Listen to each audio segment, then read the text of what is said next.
ظہر کی نماز مسجد میں پڑھنے گئے تو بے ہوش ہو کے گر گئے.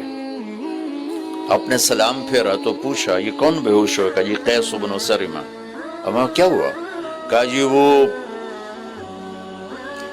افطاری کے بغیر اگلا روزہ شروع ہو گیا، یہ سو گیا تھا. تمہارے نبی کو نا دکھ ہوا، تکلیف ہوئی، تو اللہ تعالیٰ نے آسمان سے جبریل کو بھیج دیا کہ میرے محبوب کے دکھ کو دور کریں اور ان سے یہ کہہ دیں کہ کلوا واشربوا حتی یتبین لکم الخیط الابیض من الخیط الاسود من الفجر ثم اتموا الصیام الی اللیل، کہ میرے محبوب کی امت کے لیے اجازت ہے ساری رات کھاؤ، اور جب صبح صادق کی سفیدی نظر آئے تو روزہ اگلا شروع ہو گیا. اسلام نے پوچھا یہ کون ہے؟ کہا جی میری ماں ہے، میں صبح اس کی خدمت کر کے جاتا ہوں، پھر شام کو آتا ہوں اس کی خدمت کرتا ہوں، اس کے بعد میں اپنے باقی کام دیکھتا ہوں. موسیٰ علیہ السلام نے فرمایا یہ کچھ کہہ رہی تھی، کیا کہہ رہی تھی؟ وہ کہنے لگا جی ماں جو ہوئی، جب اس کی خدمت کرتا ہوں تو یہ مجھے دعا دیتی ہے اللہ تجھے جنت میں موسیٰ کا ساتھی بنائے. میں تو ایک عام آدمی اور وہ اللہ کا نبی، ماں کی دعا ایک عام انسان کو اللہ کے نبی تک پہنچا دیتی ہے. تو آپ کینیڈا میں رہو، مدینہ میں رہو، اگر آپ کے والدین آپ کے ساتھ ہیں تو ان کی دعا لو، ان کی دعا لو، ان کی دعا. بیلنس زندگی گزارو، میں نے کل بھی کہا تھا، آج بھی کہہ رہا ہوں. امبیلنس لائف ہماری اولاد کو تباہ کر رہی ہے. میرے پاس پرسوں 30-40 لوگ آ گئے. وہ یہاں جو ایک سلمہ صاحبہ ہیں، سلمہ ہی نام ہے نا، سلمہ زاہد، تو ایک نے کہا جی یہاں ہم اولاد کے بارے میں بڑے پریشان ہیں، کیا کریں، کوئی ہمیں اس کا سلوشن بتائیں. میں نے کہا بہت آسان ہے، ماں اپنے بچے کو ٹائم دے. نصیحت کی بات نہیں کر رہا ہوں، ٹائم دے. میں نے کل آپ کو شکل بنا کے دکھایا تھا کہ میرے نبی حسن حسین کو کمر پہ بٹھا کے کمرے میں چکر لگاتے ہیں. اتنے بڑے ہستی، اتنے بڑے نبی، اور بچوں کے لیے وقت نکال رہے ہیں اور ان کو لے کر گھوم رہے ہیں. پھر دونوں بھائیوں کو اتار دیتے اور ان کی بہن زینب کو بٹھاتے اور پھر کمرے میں چکر لگاتے، پھر فرماتے تمہارا اونٹ کیسا ہے. میرے نبی نے فرمایا کہ ایک اللہ کے تعلق والا بندہ یا بندی اپنی ضرورت میں اٹکا ہوا ہے اور اللہ سے مانگ رہا ہے اور رو رہا ہے، اوپر سے دروازہ نہیں کھل رہا ہے، کہتا پتہ نہیں کیا ناراضگی ہو گئی ہے. حتیٰ کہ فرشتے سفارش کرتے ہیں کہ یا اللہ یہ اتنے دیر سے بیچاری رو رہی ہے، یہ اتنے دیر سے رو رہا ہے، یا اللہ اس کا کام کر دے. تو اللہ تعالیٰ فرماتے احب ان اسمع حنینہ، مجھے اس کا رونا بڑا پیارا لگ رہا ہے، میں چاہتا ہوں کچھ اور رو لے. دے دیا تو پھر کہیں رونا، لہذا میں چاہتا ہوں تھوڑا یہ رو لے، اس لیے لیٹ ہو رہا ہے، اس لیے لیٹ نہیں ہو رہا. یہ میرے نبی کا گھر، اور یہاں یہ ہماری بہن بیٹھی ہیں، یہاں میرے نبی کی بیٹی کا گھر حضرت فاطمہ. 4 قدم دا فاصلہ ہے، آنا جانا کبھی کبھی نہیں، ہر روز یا دوسرے دن تیسرے دن. اور میرے نبی کا پروٹوکول کیا تھا بیٹی کے لیے؟ آپ زمین میں کبھی بیٹھے ہوتے تھے، کبھی آپ چیئر پہ ہوتے تھے، کرسی تھی میرے نبی کے گھر میں، کبھی آپ چارپائی. جب جنت کی عورتوں کے سردار گھر میں انٹر ہوتی وہ دروازہ اور یہ میرے نبی بیٹھے تو آپ آگے نہیں آنے دیتے تھے، ایک دم کھڑے ہو جاتے، بھاگ کے آگے جاتے تھے تیزی سے اور جا کر اپنی بیٹی کا ہاتھ پکڑ لیتے تھے، پھر ان کا بیٹی کا ہاتھ چومتے تھے، پھر ہاتھ پکڑے پکڑے پکڑے پکڑے پہلے بیٹی کو بٹھاتے پھر خود بیٹھتے تھے.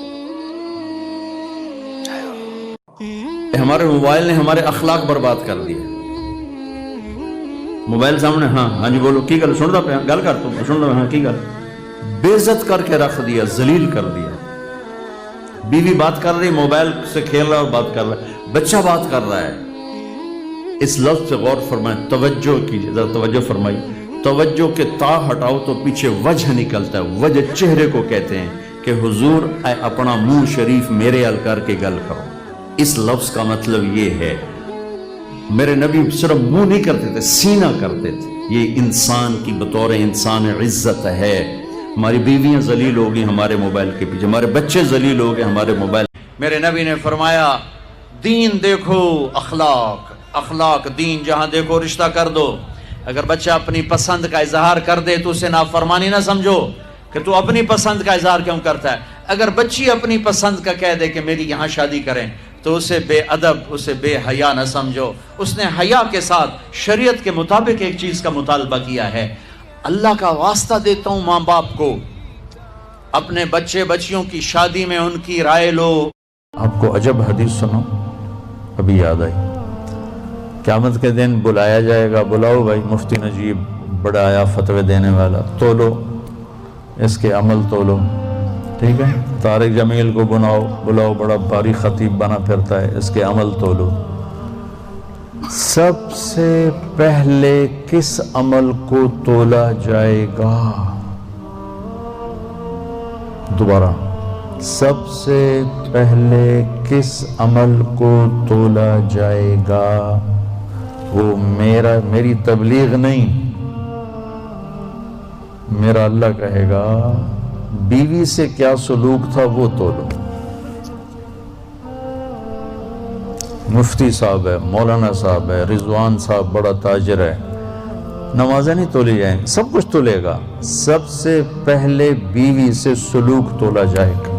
جوانوں میں آپ سے مخاطب ہوں، اگرچہ جوانی مستانی ہوتی ہے، ذرا اس مستانی جوانی کو تہجد کے مصلے پہ لا کے دیکھو. کیا مستی چڑھتی ہے سجدوں کے اندر، کیا لطف ہے قیام کے اندر، کیا سکون ہے رکوع کے اندر. اس جوانی کو مالک کی چوکھٹ پہ لاؤ، پھر دیکھنا کہ یہ جوانی کتنی لذت آفری ہوتی ہے، اور پھر اس جوانی کے بدلے میں اللہ تعالیٰ تمہیں کیا کیا عطا فرماتا ہے. اپنے خیالات کو قابو میں کریں، اپنی نماز میں یکسو ہو جائیں. پڑے سجدے میں ہوں اور کھڑے دکان پہ ہوں تو پھر سجدہ سرور بخش نہیں ہوگا، پھر قیام لذت آفری نہیں ہوگا. تو اپنی نماز کو اس قدر یکسو کر لو کہ جب تم سجدے میں ہو، قیام میں ہو، رکوع میں ہو تو سجدے، قیام اور رکوع کی لذت تمہیں حاصل ہو رہی ہو. وہ آدمی جس میں تنہائی میں اللہ کا ذکر کیا، اللہ کو یاد کرنے بیٹھ گیا، کوئی دیکھنے والا نہیں تھا، وہ تنہا تھا، اپنے بند کمرے میں تھا، اپنے رب کو یاد کیا. اللہ کی یاد کرتے کرتے اس کی آنکھوں سے آنسو. حضرت شیخ جہانگیر سمنانی علیہ رحمہ فرماتے ہیں کہ تقوی یہ ہے کہ نیکی کرنے کے باوجود بھی ڈرتا رہے، پتہ نہیں میری نیکی بھی قبول ہوئی یا کیا. ہمیں تو چند دن کی نمازوں کے بعد زوم پیدا ہونے لگتا ہے کہ پتہ نہیں ہم کس مرتبے پہ پہنچ گئے. رومی علیہ رحمہ لکھتے ہیں کچھ لوگ ہیں چند دن نمازیں پڑھ لیں تو آسمان کی طرف دیکھ رہے ہوتے ہیں کہ آسمان سے کوئی ہمارے لیے نازل ہو رہا ہے کہ نہیں ہو رہا. تقوی یہ ہے نیکی کرنے کے باوجود بھی ڈرتا رہے، پتہ نہیں میری نیکی بھی قبول ہوئی ہے یا کیا. اللہ اکبر. کتنے لوگ ہیں، کتنے مرتبوں پہ ہوتے ہیں، لیکن ان کا انجام کتنا برا ہو جاتا ہے. اس لیے ہر وقت ڈرنا چاہیے کہ خاتمہ ٹھیک ہو جائے. باپ کا انتقال حضور کے اس دنیا پہ قدم رکھنے سے پہلے ہی ہو گیا تھا. ابھی شکم مادر میں تھے کہ حضرت عبداللہ کا انتقال ہو جاتا ہے. در یتیم پیدا ہوئے ہیں. 6 سال کی عمر میں ابوا کے مقام پر ریت کے ٹیلے آئے تو وہاں سیدہ آمنہ کی طبیعت خراب ہو گئی، اور پھر لمحے بھی زندگی کے آخری ہیں. حضور فرمایا جب بندہ نماز کے ارادے کے لیے اٹھتا ہے اور وضو کرنے کے لیے جب پانی کا پہلا قطرہ چلو پہ لیتا ہے، جو ہی اس کے بدن سے وضو کا پانی چھوتا ہے اللہ اس کے گناہوں کو معاف فرما دیتا.